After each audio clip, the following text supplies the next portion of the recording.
Shalom, shalom, haleluya. Bilang dulu kiri kananmu, kamu orang diberkati. Haleluya.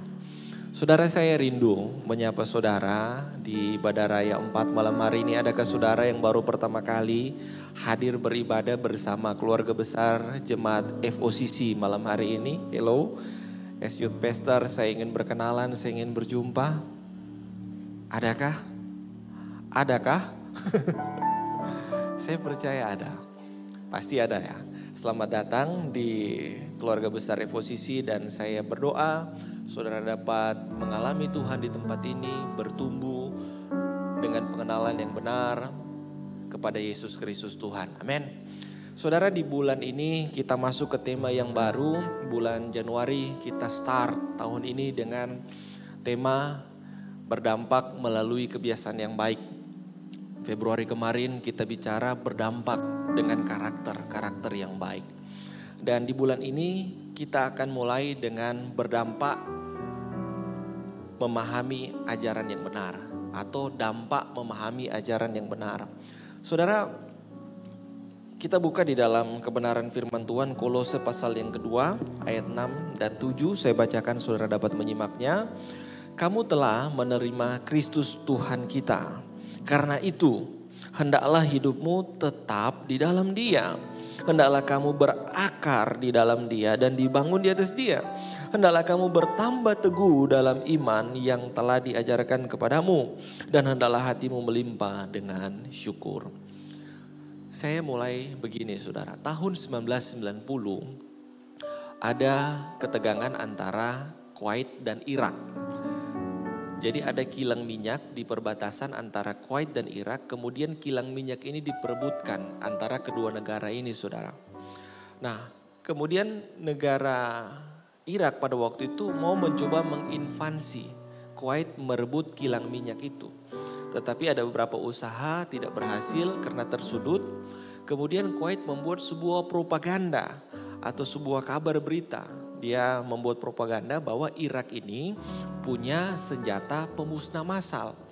Kemudian propaganda ini dihembuskan sampai isu itu dibawa di sidang umum PBB. Kemudian dijabarkan bagaimana negara Irak ini ingin mencoba mengambil alih negara Kuwait. Kemudian ada muncul sosok seorang muda perempuan namanya Neira. Neira saya lupa siapa famnya ya. Nah, Neira ini waktu itu dia masih sangat muda, umur 20-an tahun. Di sidang itu dia cerita. Dia bilang negara Irak itu tentaranya sangat bejat. Mereka masuk rumah sakit, mereka menembaki sipil bahkan medis. Dan yang paling bejat mereka bilang, dia keluarkan bayi-bayi yang masih ditabung-tabung inkubator itu. Kemudian digelar di depan rumah sakit, dibiarkan mati begitu saja. Nah, saudara, kesaksian Neira ini bikin negara-negara Eropa, Amerika menjadi panas, marah mereka. Kemudian 1 tahun berselang, propaganda itu makin besar. Terjadilah invasi Amerika ke Irak waktu itu.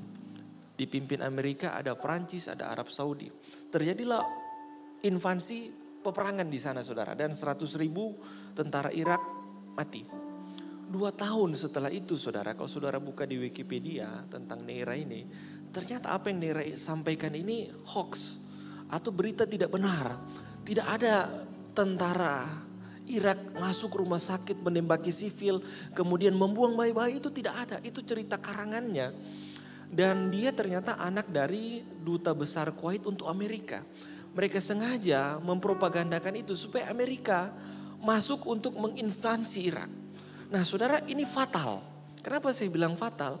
Berita yang diperoleh secara tidak utuh atau berita yang hoax, bukan sebuah kebenaran, bukan sebuah real fakta, kemudian dijadikan sebuah keputusan untuk mengambil tindakan.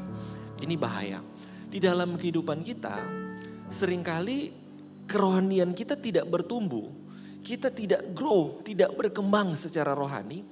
Karena apa yang kita dengar, apa yang kita terima sebagai sebuah informasi yang kita pikir sebuah kebenaran, ternyata bukanlah sebuah kebenaran seutuhnya.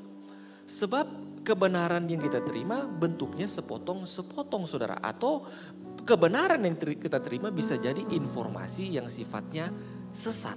Makanya secara kehidupan rohani kita tidak bertumbuh. Nah, penyesatan di akhir zaman intensitasnya akan semakin meningkat.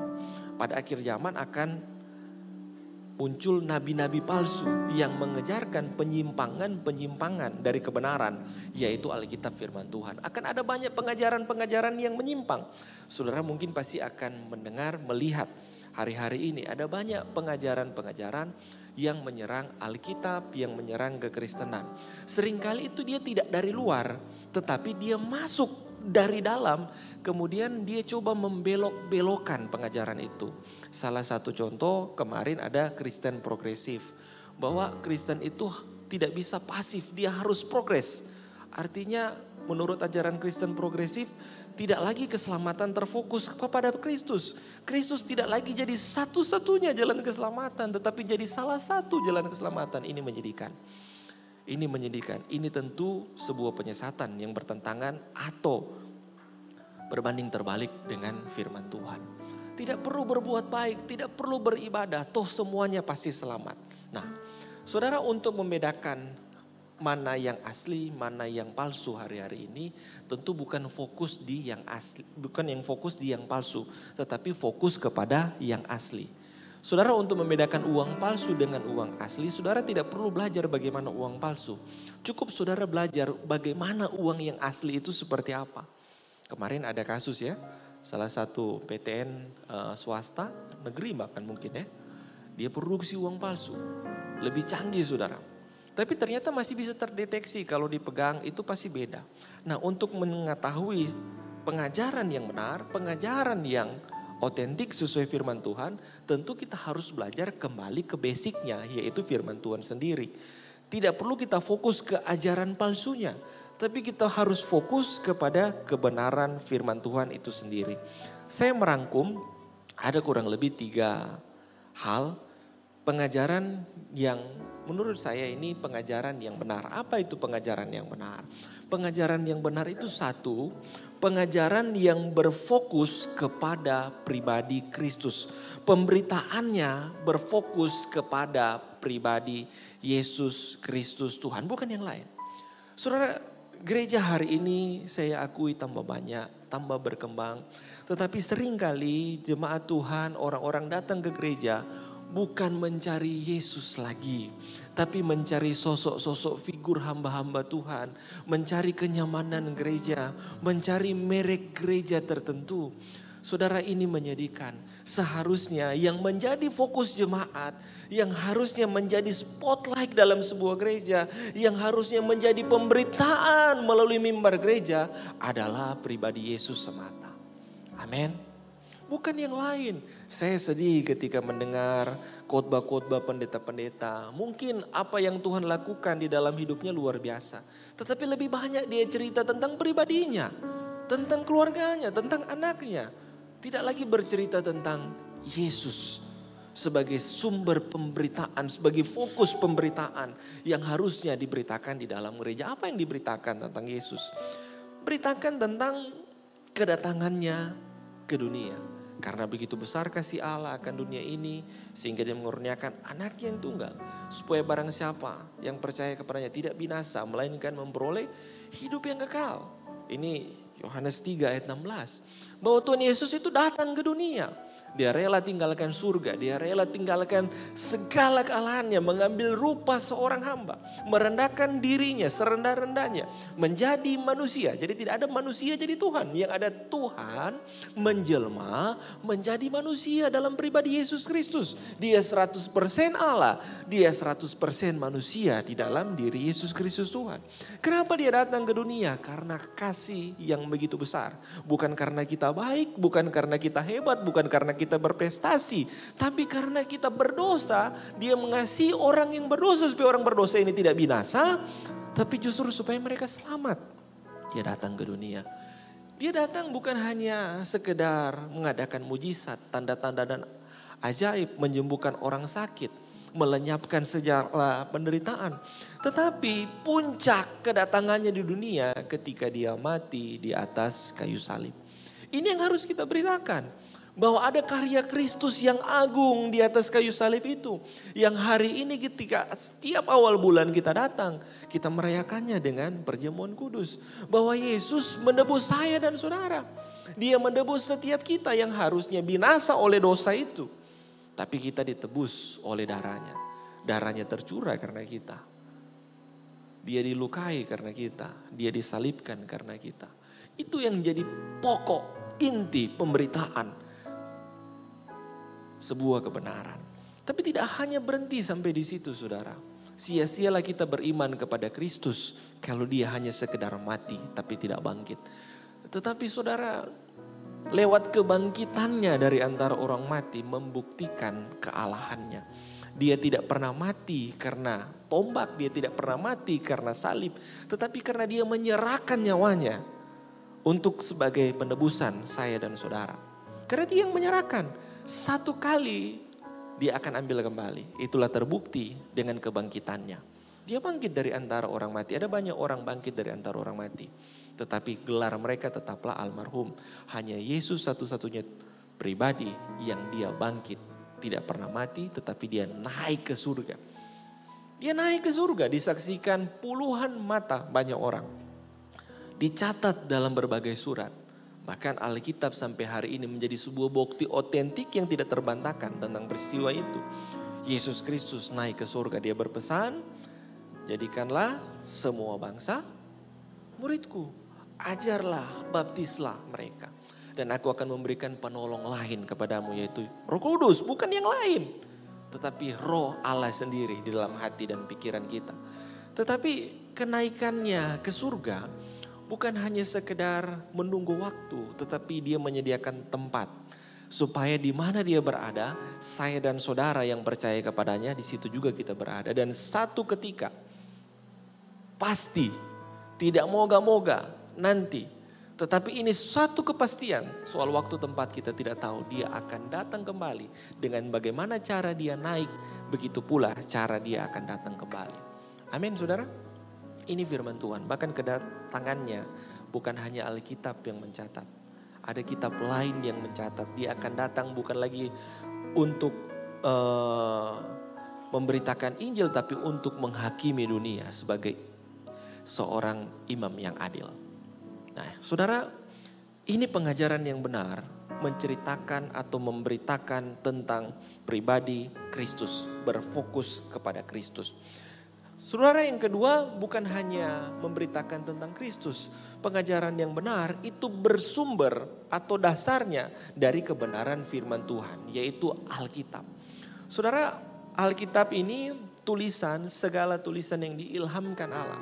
Dari berbagai generasi, berbagai latar belakang penulis, kemudian mengerucut kepada peristiwa Yesus Kristus Tuhan. Dan Alkitab ini tidak turun dari langit. Tapi Alkitab ini diilhamkan Tuhan kepada beberapa orang penulis, beda zaman, beda tahun, terkumpul dalam satu teks Alkitab. Kalau saudara mau lihat aslinya sampai sekarang masih ada di Israel. Masih ada teks aslinya. Dan tidak pernah ditemukan kitab-kitab yang ada di dunia ini yang tersusun rapi dengan naskah yang masih utuh, naskah Qumran, selain dari Alkitab. Nah, konten yang diajarkan di dalam firman Tuhan, yang diberitakan di dalam Alkitab, saudara, memberitakan tentang kasih dan pengampunan. Ada kasih Allah bagi semua umat manusia dan ada pengampunannya. Tetapi seringkali ini juga dijadikan bahan untuk penyesatan. Kalau Allah itu kasih, berarti dia mengasihi semua. Betul, dia mengasihi semua. Kalau begitu, dia mengasihi kita apa adanya. Betul, dia mengasihi kita apa adanya. Kalau begitu, biarlah saya tinggal dalam keadaan apa adanya. Saya punya penyimpangan orientasi seksual.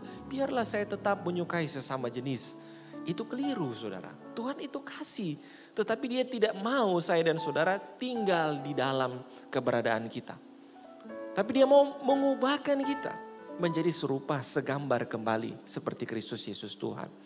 Saudara, jadi kalau gereja hanya memberitakan kasih tanpa bicara pengampunan itu keliru.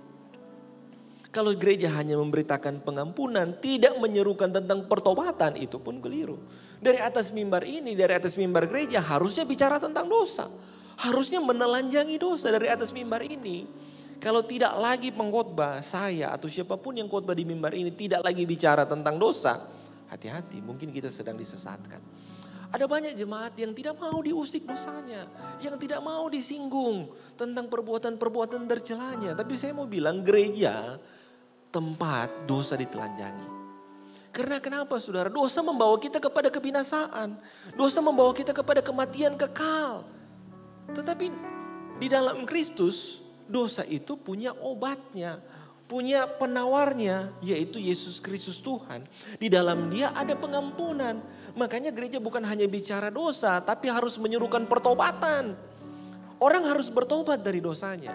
Sebab kita tidak hanya dipanggil menerima kasih karunia, tetapi kita pun dipanggil untuk mengerjakan keselamatan di dalam Yesus. Kalau engkau meroleh kasih karunia di dalam Dia, engkau pun akan mengerjakan keselamatan itu. Tidak tinggal diam di dalam kasih karunia. Saudara, kekristenan percaya keselamatan by grace. Karena kasih karunia. Pemberian Tuhan cuma-cuma, tapi bukan berarti saudara, karena itu kasih karunia makanya kita harus bebas sebebas-bebasnya. Tidak saudara, kita diselamatkan dengan kasih karunia, tapi kita harus mengerjakan keselamatan itu dengan berbuat baik, menjaga kesucian hidup. Jadi selamat itu bukan karena berbuat baik, tapi karena kasih karunia. Perbuatan baik itu bukti dari kita diselamatkan. Amin. Nah, ini pengajaran dengan konten yang benar.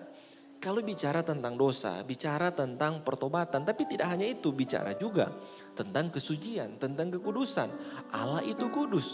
Orang yang mau berjumpa muka dengan Allah, haruslah dia kudus.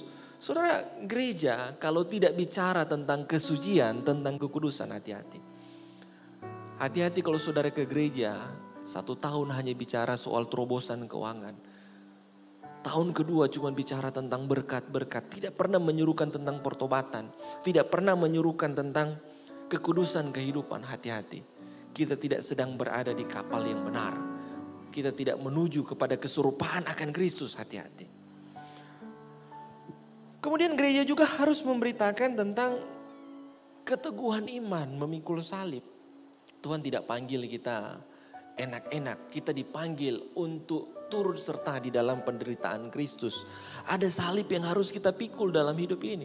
Ada penderitaan yang harus kita tanggung, tapi tidak sendiri. Ada Tuhan yang beserta kita. Kemudian sumber kebenaran kontennya itu juga bicara tentang kesetiaan menantikan kedatangan Tuhan kali yang kedua. Setiap saya dan saudara adalah mempelai Kristus, amin. Sebagai seorang mempelai dia harus menjaga kehidupannya. Dia harus setia menanti mempelai pria, yaitu Kristus Yesus Tuhan. Satu saat dia akan datang. Dia akan menjemput kita saleh-salehnya. Saudara rindu Tuhan jemput? Amin. Mau malam ini? Sabar. Nah, yang terakhir yang paling penting, pengajaran yang benar itu kita lihat dari buah. Kita sudah belajar tentang karakter di bulan yang lalu.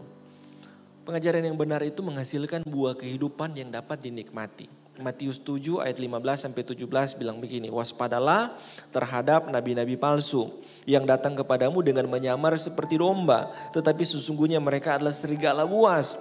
Dari buahnya lah kamu mengenal mereka. Dapatkah orang memetik buah anggur dari semak duri atau buah ara dari rumput duri? Demikianlah setiap pohon yang baik menghasilkan buah yang baik, sedang pohon yang tidak baik menghasilkan buah yang tidak baik. Saudara, kita belajar tentang karakter. Bulan yang lalu, seorang murid Kristus, pengikut Kristus, dia diubahkan sehingga hidupnya menghasilkan buah-buah kehidupan yang dapat dinikmati oleh banyak orang.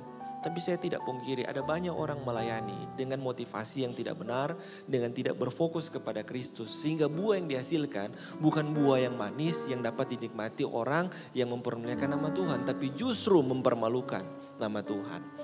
Saudara, saya Sabtu kemarin ketika mempersiapkan khotbah ini, ada seorang teman telepon.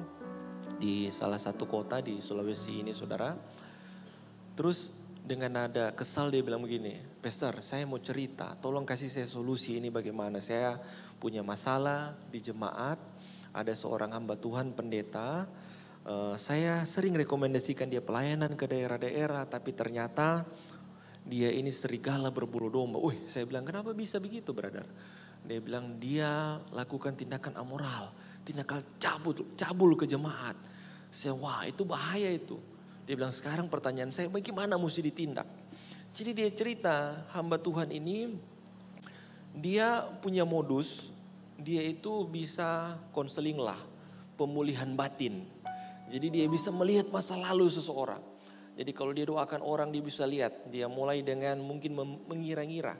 Kamu ini punya luka ke orang tua, atau kamu punya peristiwa yang harus kamu hapus, atau kamu punya dosa yang harus kamu tinggalkan. Kalau kamu mau pulih, nanti saya layani. Dilayani berdua, lawan jenis saudara. Terus dia bilang, lepaskan semua beban yang mengikat. Lepaskan dosa, tutup mata, masuk dalam hadirat Tuhan. Lepaskan semua, siap. Dia suruh lepas betul satu-satu. Mulai dia suruh lepas sepatu, lepas baju, sampai tak lepas semua. Dan di situ dia cabuli. Wah itu modusnya, saya bilang jahat saudara, jahat. Habis itu dia bilang begini, kamu sudah dilepaskan dari segala keterikatan, masa depan kamu pasti cerah setelah ini. Pret. Saya bilang, bro begini, ini barang tidak bisa selesai dengan materai 10.000. Tidak bisa kelar dengan materai 10.000, ini sudah pidana. Ada dua, secara organisasi cabut gelar pendetanya, pecat secara tidak hormat. GBI tegas untuk hal-hal kayak begini. Kita tidak tolerir dengan hamba-hamba Tuhan, karbitan atau serigala model kayak begini. Lapor ke sinode, di sinode ada bidang hukum, nanti mereka lapor itu ke polisi. Pak Gembala siapkan jemaat, minta pendampingan ke PPA supaya mereka didampingi karena pasti trauma kan. Saya bilang ini harus masuk ranah pidana, harus ditindak tegas, ini bahaya. Nah saudara, ada banyak pengajaran-pengajaran palsu saudara, pada akhirnya engkau akan melihat buah dari mereka-mereka yang memberitakan setiap ajaran-ajaran palsu itu. Saya pun saudara bukan manusia sempurna, saya punya kekurangan. Sampai detik ini pun saya dan setiap hamba Tuhan, Ibu Gembala di tempat ini, kami berusaha menjaga kehidupan kami supaya kami ini dapat jadi berkat untuk jemaat, dapat mempermuliakan nama Tuhan. Ini beban yang berat. Ini tidak mudah panggilan sebagai seorang hamba Tuhan saudara. Apalagi di tengah-tengah kerja profesi. Ini tidak mudah saudara. Ini tidak mudah. Nah saudara, kalau saudara mau melihat sebuah penyimpangan, tadi lihat apakah itu berfokus kepada Kristus atau tidak. Konten pengajarannya bersumber dari firman Tuhan atau tidak. Dan yang ketiga, lihat kehidupan hamba Tuhannya, pendetanya atau siapapun dia. Apakah dia menghasilkan buah-buah yang baik yang dapat dinikmati atau justru jadi batu sandungan. Nah sekarang pertanyaannya begini, bagaimana supaya kita setiap jemaat Tuhan tidak mudah diombang-ambingkan dengan pengajaran-pengajaran sesat. Apa yang harus kita lakukan? Hal yang basic, yang sederhana yang ingin saya bagikan. Yang pertama, hendaklah kamu berakar di dalam Yesus Kristus Tuhan. Ayat yang kita baca tadi, Kolose 2 ayat 7 bilang begini, hendaklah kamu berakar di dalam Dia dan dibangun di atas Dia.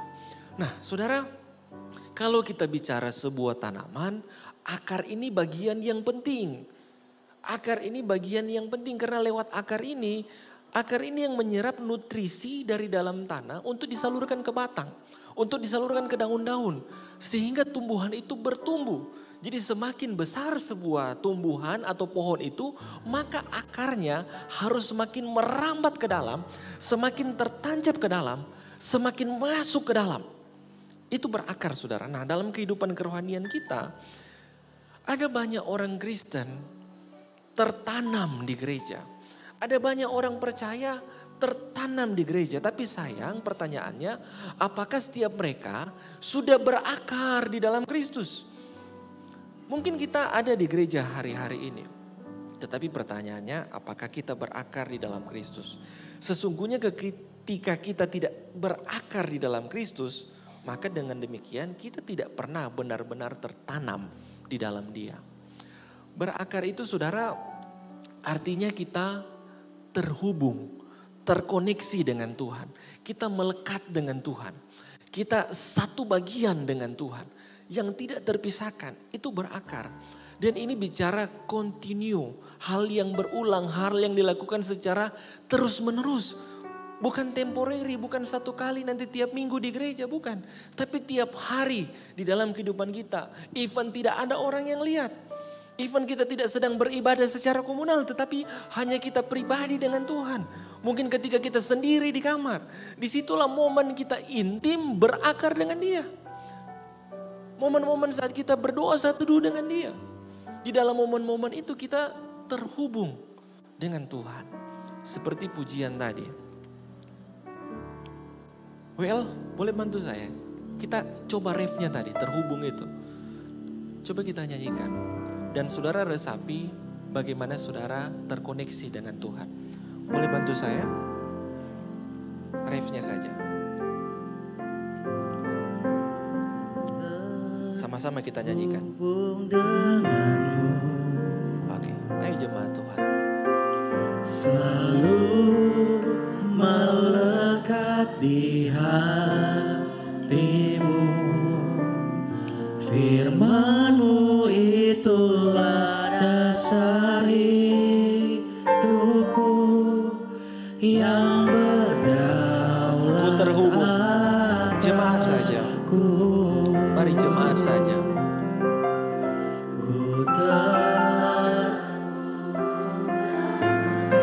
Ketika nyanyi ini, bayangkan Tuhan itu sedang peluk kita.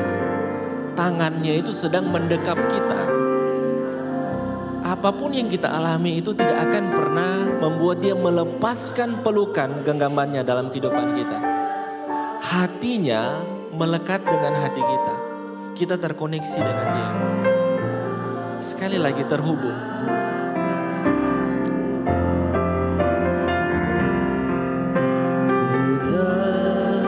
Amin.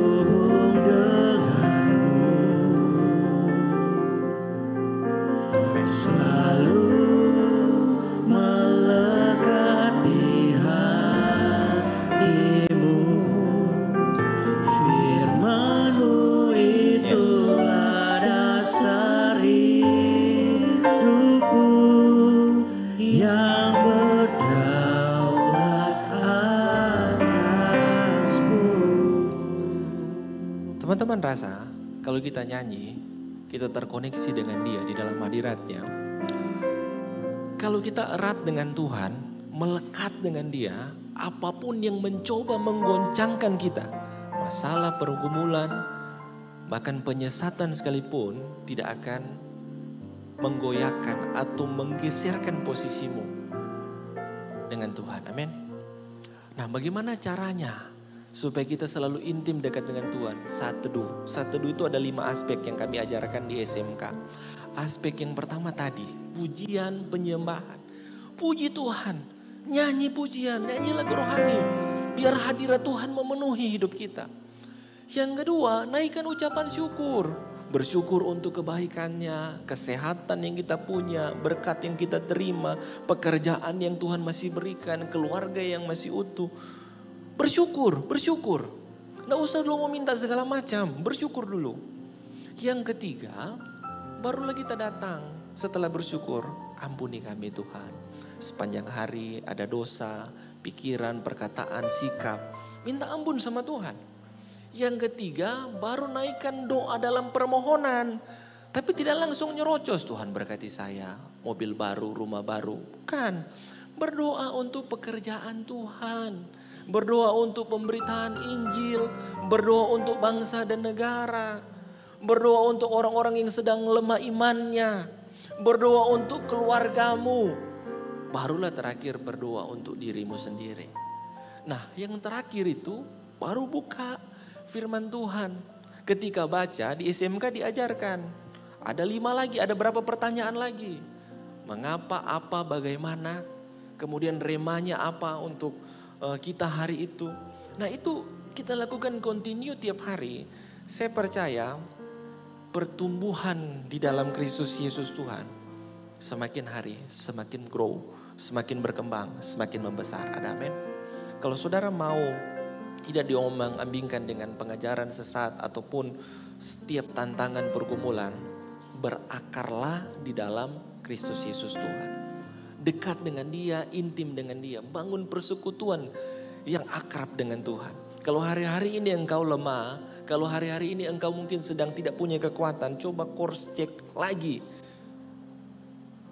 hubungan pribadimu dengan Tuhan. Mungkin kita sedang jauh, mungkin kita sedang tidak intim dengan Dia. Tapi sepanjang engkau intim, engkau berakar dengan Dia, engkau kuat. Yang kedua, bertumbuhlah, hendaklah kamu bertumbuh di dalam Kristus. Hendaklah kamu bertambah teguh dalam iman yang telah diajarkan kepadamu. Nah, kemudian saudara dalam Efesus 4 ayat 14-15 bilang begini. Sehingga kita bukan lagi anak-anak yang diombang-ambingkan oleh rupa-rupa angin pengajaran, oleh permainan palsu manusia, oleh kelicikan mereka yang menyesatkan. Tetapi dengan teguh berpegang kepada kebenaran, dalam kasih kita bertumbuh di dalam segala hal ke arah Dia, ke arah Kristus yang adalah kepala. Setiap kita dipanggil bukan hanya sekedar menjadi percaya kepada Yesus, tetapi setiap kita dipanggil untuk bertumbuh menjadi serupa dengan pribadi Kristus Yesus Tuhan. Sejak kita jatuh dalam dosa, manusia jatuh dalam dosa, dia kehilangan kemuliaan Allah. Tetapi ketika engkau percaya kepada Kristus, engkau dipersatukan kembali. Makanya tujuan kekristenan adalah keserupaan dengan Kristus. Bukan mencapai berkat finansial, bukan mengalami mujizat-mujizat, tetapi keserupaan dengan Kristus, itu tujuannya. Dan panggilannya setiap kita adalah untuk bertumbuh. Amin. Tidak mudah bertumbuh. Pertumbuhan itu butuh proses. Kadangkala mengalami yang namanya degradasi. Saudara lihat Petrus. Petrus bertumbuh menjadi hamba Tuhan yang luar biasa, tapi prosesnya tidak mudah. Dia Tuhan izinkan alami degradasi iman. Dia pernah menyangkal Tuhan Yesus. Tetapi itulah titik balik dalam kehidupannya bagaimana dia bangkit. Mungkin ada momen di dalam kehidupanmu engkau meragukan keberadaan Tuhan. Kalau Tuhan memang ada, kenapa dia izinkan saya menderita? Kalau Tuhan memang ada, kenapa dia mengambil orang yang saya kasihi? Kalau Tuhan memang ada, kenapa saya harus melalui penderitaan yang begitu berat? Mungkin kita pernah ada dalam momen seperti itu. Tapi saya bilang tetap kuatlah di dalam Dia. Itu adalah sebuah proses yang membuat otot-otot rohanimu, manusia rohanimu semakin besar dan semakin berkembang. Saudara tetap kuat di dalam Kristus Yesus. Sebab endingnya adalah keserupaan dengan pribadi Yesus. Amin saudara. Yang terakhir adalah hendaklah kamu berbuah dan buahmu itu tetap. Saudara, buah ini result atau hasil dari berakar dan bertumbuh. Saudara, pohon yang akarnya baik, yang batangnya tumbuh dengan baik akan menghasilkan buah-buah yang baik. Saya percaya setiap kita ketika kita tertanam dalam Dia, berakar dan bertumbuh, buah-buah kehidupan itu akan lahir dari kehidupan kita. Amin saudara. Saudara mau berbuah? Amin. Apa akibatnya ketika kita berakar kemudian bertumbuh dalam Tuhan? Mazmur 1 ayat 1 sampai 3 ayat terakhir.